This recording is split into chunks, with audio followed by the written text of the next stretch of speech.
All right, doing a live stream right quick. On my way to my union meeting, because we redoing my contract for my job. So finna go there, take care of this, vote on the contract, whether we accept it or not. Then I'm gonna head over to San Jose. What's up? What's up, fam? Head over to San Jose, go to SneakerCon, get some footage there, and then call it a day, come back here. Shit. So yeah. Also, man, I saw some footage of that fight with Murata and Rob Brandt,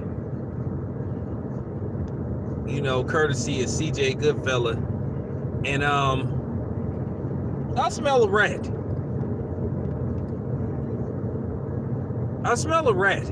Where the hell did he get that strength from? Where the hell did he get that power from? I mean, where did that come from? But it just goes to show you, man. Yeah. He was on that OJ. He was on that real OJ. He was on that real OJ, man. I'm gonna flat out say it that I think Murata was on something. All of a sudden, he gets outboxed tremendously in the first fight. Then all of a sudden, this dude come out walking through punch. See, this is what I'm saying, and this is what I've been saying. And Eric, this is what I've been saying about the other guy, about the dude from Genoa City, Philippines. When he fought Cotto, all of a sudden this dude had superhuman abs. He was walking through Cotto's punches like it was nothing. Say what you want to say about Cotto. Cotto has solid power. And dude's fans don't want to hear it. And we about to find out next week. We about to find out next Saturday what Manny Pacquiao is going to show up. Are we going to see every bit of a 40-year-old Manny Pacquiao that fought Adrian Broner, who was having to pace himself at times? Or are you going to see Manny Pacquiao come out of nowhere and be able to throw 1,000 punches? I don't care about none of that stuff that Ellie Setback be doing where he's filming Manny Pacquiao, everybody following him around like he Filipino Rocky and all that kind of stuff, man. I don't care about none of that stuff. I don't give a rat's ass about that stuff. If the dude is cheating or using something he ain't got no business using, he ain't a good guy. And based off the fact that they keeping the random drug testing secret, something in the water. I'm telling you now, if Manny Pacquiao throw like 800, 900, 1,000 punches in this fight, I mean, y'all draw y'all own conclusion. I mean, the proof is gonna be in the pudding. Because see, one thing about me, I'm not one of these dudes that like try to sugarcoat stuff, because like I said, I gotta worry about people being upset. I gives a damn about people being upset, because the truth is gone. Hey, I'm gonna spit that truth. Now, I just thought of something, you guys. It is July the 13th, right? July the 13th. Yeah, it's July the 13th. So basically, it's 2 months before September the 14th. And Canelo don't got no opponent.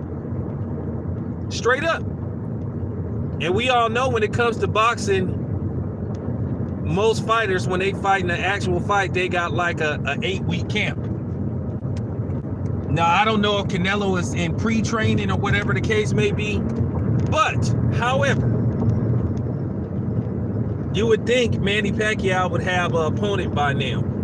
I mean, excuse me, you would think Canelo Alvarez would have an opponent. Based off the fact that Sergey Kovalev decided to go with another guy, that's already telling me I would be surprised if Canelo fights. Canelo ain't fighting Charlo, so we might as well not even bring that man's name up. He not fighting no Charlo, and they done made it clear that he not fighting Demetrius Andrade. I got a feeling that maybe within the next week and a half, you're going to hear Canelo Triple G 3. I'm almost certain. If he fights Demetrius Andrade, I'll be surprised. I'm just keeping it 100. I think Canelo either is going to fight Triple G or they just going to find some tomato can for him to fight. And then he tries to make Triple G Part 3 like in December, because Canelo fights usually 3 times a year.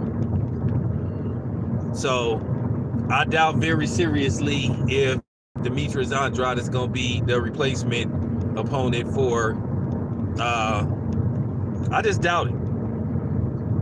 I doubt very seriously he gonna be the replacement opponent for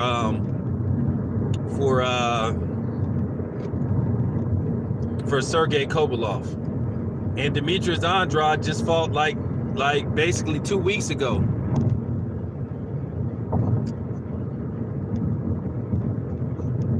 Shit, what's going on in Florida? I hope you ain't talking about that stupid ice cream challenge. Florida always got issues. Something always happening in Florida.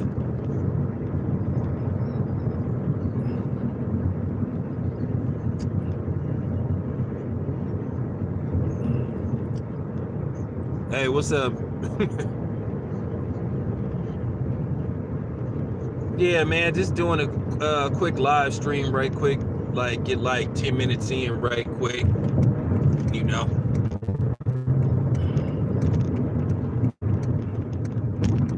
But getting some boxing in. But like I said, yeah. What's up? He running out of time.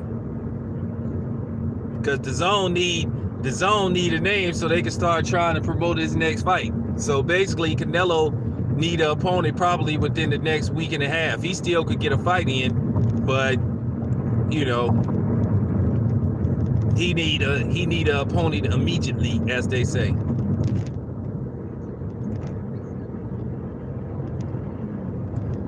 So don't be surprised if you start hearing Triple G's name pop up within the next couple of days, and they quickly put together a deal so they could like start a promotional tour and shit. Canelo only got like 2 months before he had to like go into camp and all that type of shit. And like I said, the thing is with Sergey Kovalev just decided to go with Anthony Yarden because, like I said, why would you put your belt on the line and the opponent that you fighting Charlo anytime soon? So you might as well not even get your hopes up for that. And plus Charlo just had a fight, so you know it's highly unlikely he would go into a fight with Canelo basically with their 8-week camp. Not Canelo. But Jamal Charlo would take the I bet you he would take the fight, but Canelo not taking that fight. What's up, man? Yeah, Canelo not gonna take that fight. Canelo is either gonna take Triple G, or they gonna find tomato can. They gonna find him a rock, because you gotta understand the clock is ticking. So you gotta get somebody. You gotta get an opponent. Yeah, Charlo's out. Demetrius Andrade is out because Demetrius Andrade basically fought on the same day as Charlo. So both of those dudes is out.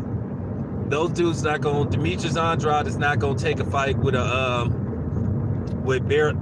barely a 8-week camp. Even though his last fight he probably could take the fight because he barely got touched in his last fight. So I mean, but you know, not a fight of that magnitude. One, Canelo's ego is too big just in case he lose the fight. Canelo would need to have every excuse in the book, because if Canelo lost to a dude that had like barely maybe a 10-week camp, because in boxing they want you to usually have like a full 8-week camp. 6 weeks of preparation, trying to make weight, sparring, training. Then sort of like the last 2 weeks, you know, you just basically the last 2 weeks, you just trying to make sure the weight is up to par. You doing your last media tours and all that kind of stuff, and then that's it.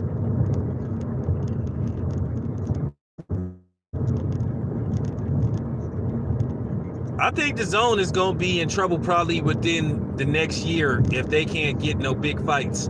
If they can't, because here's the thing with DAZN. PBC pretty much got all the welterweights. And the remaining welterweights is... Oh, shit. Oh, yeah, I'll talk about that later. Yeah, I'll talk about R. Kelly later. And then I guess you could say DAZN got a lot of the middleweights. Yeah, PBC got a big majority of the heavyweights too. So, and then here go the thing with DAZN. DAZN don't even want the good middleweights to fight. They basically trying to sell DAZN based off a third fight with Canelo and Triple G, which goes to show you that DAZN, Eddie Hearn and Matchroom don't got the clout that they was trying to sell us that they had last year when Eddie Hearn was talking all this, I got $1 billion to play with shit. Well, obviously the money is looking real funny because you still ain't been able to get a lot of top of the line boxers to come to DAZN. And it's got to be rhyme or reason why those people haven't showed up on DAZN. Like I said, Eddie Hearn can't even get Devin Haney a fight. He can't even get Devin Haney a fight in Las Vegas.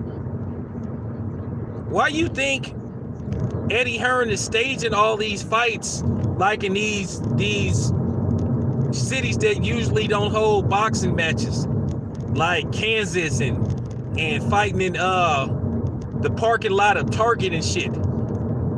Eddie Hearn ain't got the clout that he been telling us, because otherwise he'd be able to set up some of the fights that we wanted and be able to get his fighters in venues that they want to fight at. He just was talking out the side of his neck. And then what it was, you just had the Eddie Hearn apologists defending his BS. And that's the problem. He don't got no juice.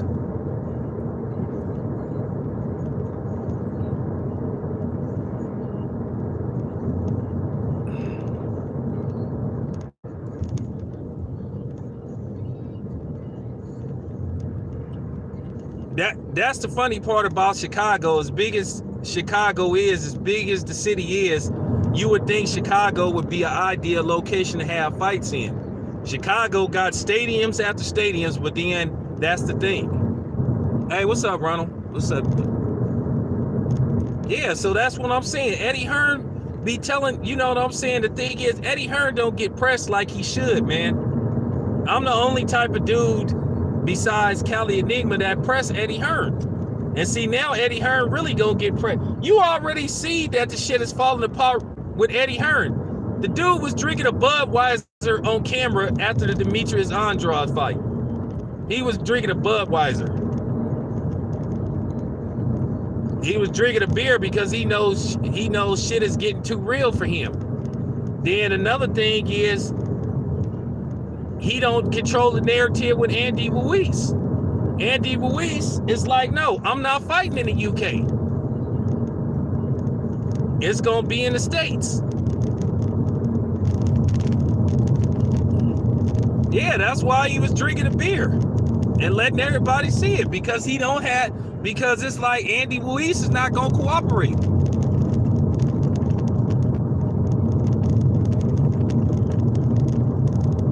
Like, if I'm Andy Ruiz, I said that from the gate. I ain't fighting you in the UK. Fighting you in the UK for what?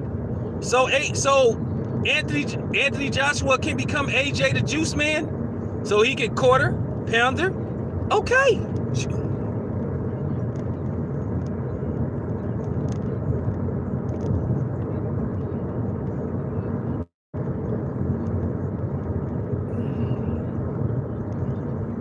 Yeah, he is the dude.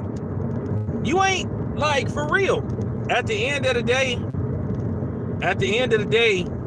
Anthony Joshua, I'm gonna tell you right now, Anthony Joshua in November is gonna be fighting in either three places. He gonna be fighting in either LA, New York, or Las Vegas.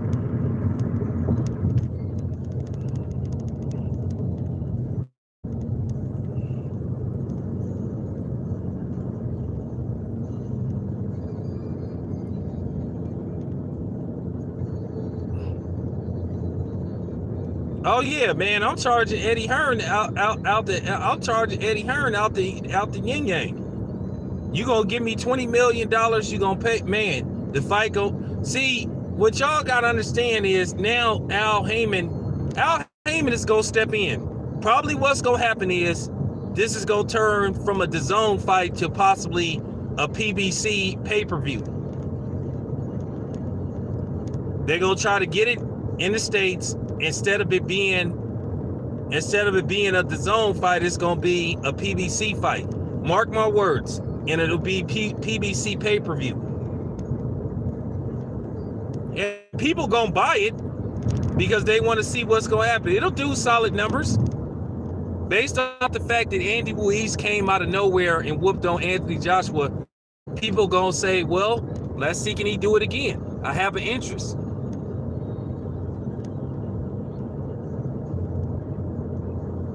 Yeah, that's real talk. So that's what's gonna happen. Mark my words. I'll be surprised if they able to get this fight back to the state. Al Heyman is gonna. I'm telling you, Al Heyman is gonna step in. Andy Ruiz got all the power. If they make him give up one of them belts, then guess what? That opens up another opportunity. Another opportunity, possibly. Then, depending on what happens with Wilder and Ortiz, Wilder can then fight for a second belt.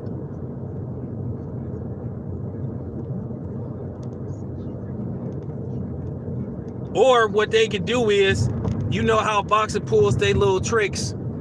They may somehow elevate Tyson Fury into the #1 contender for whatever belt he gets stripped of, if he gets stripped, and then you have him and Deontay Wilder in February for the rematch. They fighting for 2 belts. Or what they could do is find some way to work Dillian White in, and he fights somebody, and then he get the belt. And then you know how this works. Everybody know how this works. But if I'm Andy Ruiz, yeah, take one of the damn belts, because I'm not finna go across the water and then Anthony Joshua become AJ the Juice Man. All of a sudden, this man has superhuman strength. He's able to absorb punches, and then all of a sudden, I'm back to square one. Man, I ain't even go talk about Bud. I'm just gonna leave that alone for now, based off what happened with Shakar Stevenson. But I kind of knew that. I mean, Shakar Stevenson admitted what I already knew about them anyway.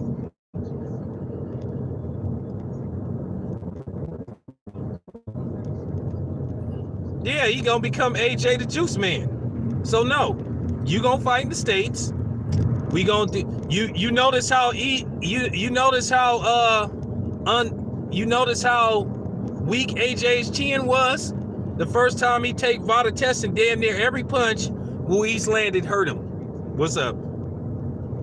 Every damn punch that Ruiz landed damn near hurt Anthony Joshua. So that should be a telling sign, you guys. You got to understand also, when you on PEDs, you have a mental invincibility also.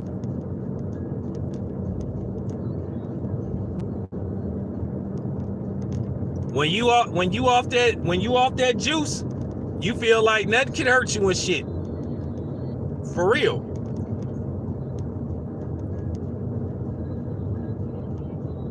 So I'm just saying, man. We know what time it is. Now, Wilder been taking Vada testing, and he been getting tested, period.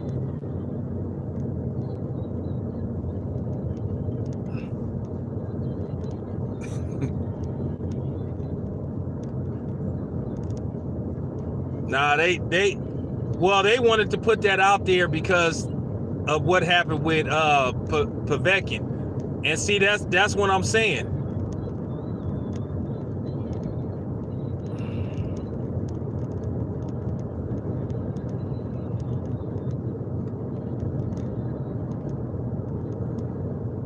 Well, I'll definitely be at Wilder Fury too. Hopefully they had that fight in Las Vegas. I heard that fight is headed to Las Vegas. But we gonna see what happened. We gonna see what happened with him and Ortiz first. I feel Wilder will get past Ortiz. Hey, what's up, Body Snatcher? Appreciate that, man.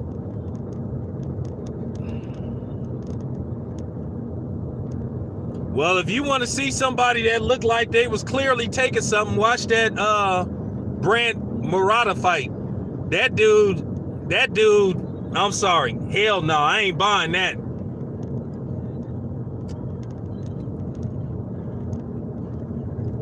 I noticed something about Wilder that I didn't see. Hopefully he learned his lesson from what he should have did in the first fight. Because Wilder, what he did to Stavern, he did a little bit better.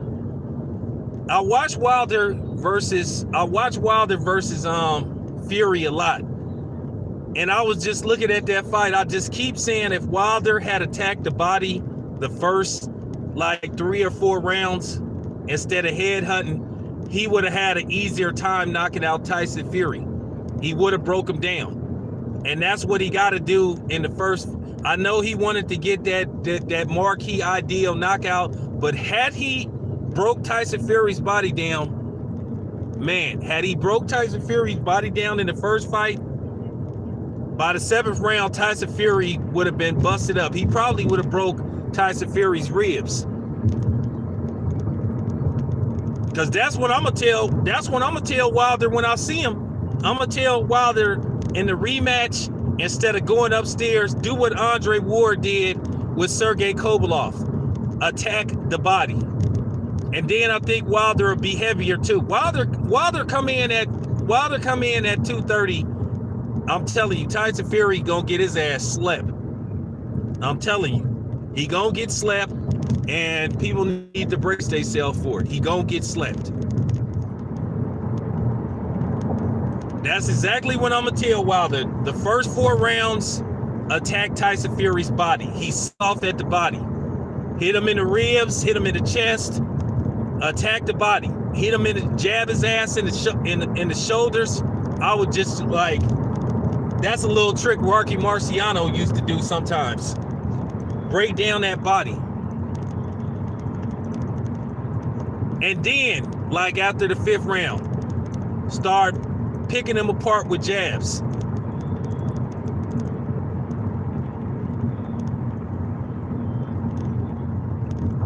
Because if Tyson Fury, let's just say Tyson Fury is getting hurt to the body, that's gonna force him to start coming in towards Wilder, and that's gonna open up the opportunity for Wilder to land that right hand. And then I think if Wilder like hurts his body, like I said, it's gonna weaken him. I'm telling you, the first 4 rounds of that fight in the rematch, I'm breaking down Tyson Fury's body. I'm hitting him in the ribs, I'm hitting him in the stomach, I'm hitting him in the gut. That's what I'm doing. But man, I'm telling y'all, man. I'm telling y'all. If Wilder would have listened to me in the first fight, everybody kept telling him attack Tyson Fury's body. But Wilder got a little too knockout happy. We all saw what happened. Then he got predictable like the last quarter of the fight, the last 3 rounds, even though he ended up like still flooring Tyson Fury. Had he broke it, I'm telling y'all, man, in the rematch, I'm breaking down Tyson Fury's body. Oh yeah. I'm telling you, dude, the first 4 rounds, I'm hitting Tyson Fury in the chest. I'm jabbing him. I'm jabbing him to his shoulders. I'm hitting everything. I'm hitting everything except under. You know what I'm saying? I'm hitting everything under the chin. Cause eventually his body gonna give in. That flab that Tyson Fury gonna have is gonna give in, and it's gonna weaken him. He need to look at Andre Ward, Sergey Kovalev.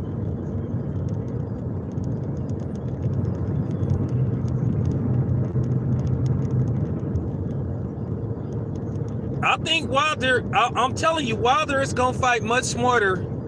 He not going to be knockout happy. He knew he could knock Brazil out, but he going to fight smarter against Fury. I'm telling you, and he going to get him. Mark my words. Hey, what's going on? I want Wilder to come in. I'm telling you, bro. I want Wilder to come in between 225 and 230. Y'all gonna really see the impact of his punches when he come in at 225, 230. I'm telling you. And he gonna have some weight on him.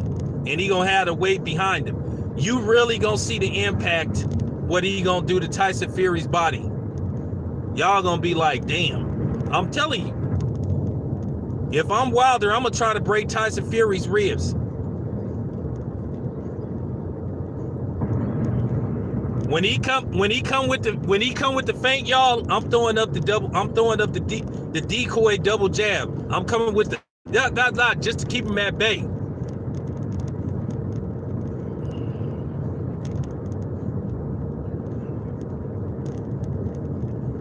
All right, you guys, I'll be back later. I'm at the function.